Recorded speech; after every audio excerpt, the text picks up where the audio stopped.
So what was the next part of the chapter for you then? So we got pregnant. My wife got pregnant. We kind of had both government jobs. She doesn't like talking me talking about what she does, but government jobs. That's right. And we just kind of realized we didn't want our kids in daycare for 45 hours. Hey, great if you do it as a parent. I'm not going to judge. It's not something we wanted to do. So we thought 25 hours max. Okay, if we want to accomplish that and have a decent income, someone's got to work in the evenings. So I mean, it doesn't matter if we're going to work at the petrol station, grocery store. Like, our goal was to have our kid be there for drop off, be there for pickup, be there for swimming, all that stuff. That if we got that sorted, the income will come later. And so we ended up going through the financial services industry because you can work evenings, you can work mornings. I'm taking calls at 6 o'clock in the morning now, 8 o'clock at night, but I've got my afternoons free with the kids, right? So it's pretty cool. But that's where we headed. And man, that first year was brutal. Yeah. It was brutal. I think we made $35K. Yeah. As a family. Wow.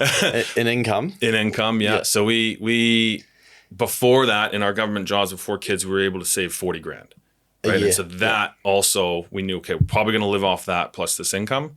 And if it doesn't work after a year, we got to figure it out. So, but without that, we'll call it an emergency fund, but it was kind of a planned savings fund. Yeah.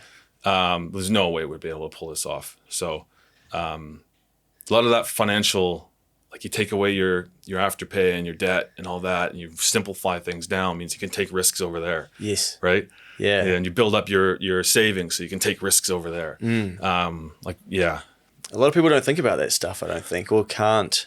Yeah, they're not ready to take risks, so then they stick to the buy now, pay later and stuff like that because they're not thinking about the other opportunities. Which is ironic because that's a risk.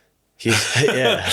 Doing nothing, going 9 to 5 and paycheck to paycheck is definitely a risk. You're not protecting against retirement, right? Yeah. You're not going to have enough on just KiwiSaver.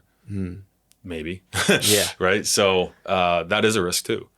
So you do a year and you have a child in that time as well. Yeah. And when you say financial services, so the whole industry, we're talking, was there anything specific you focused on? So I did insurance. Ironically, I thought mortgages were boring, which probably a little bit more exciting than insurance. But I did insurance in KiwiSaver. I went with the company. Awesome training, phenomenal training. But it just, after a year, I kind of figured out it wasn't really going to work. So you paid from that company via like a commission split? Yeah, so it's fully commission. So at the time, they offered an income and a tiny bonus or fully commission. And to be honest, he gave me the confidence to go fully commission. In hindsight, wrong choice. But that experience of being commission only and living in that probably gave me the confidence to go into the next one. Yeah. Right. And so now someone approached me. They kind of headhunted me and said, "Oh, look, we're looking for an insurance person. Like, can you come across?" There's only 2 of us in the town. So I think they got a good deal out of it, but that's all right.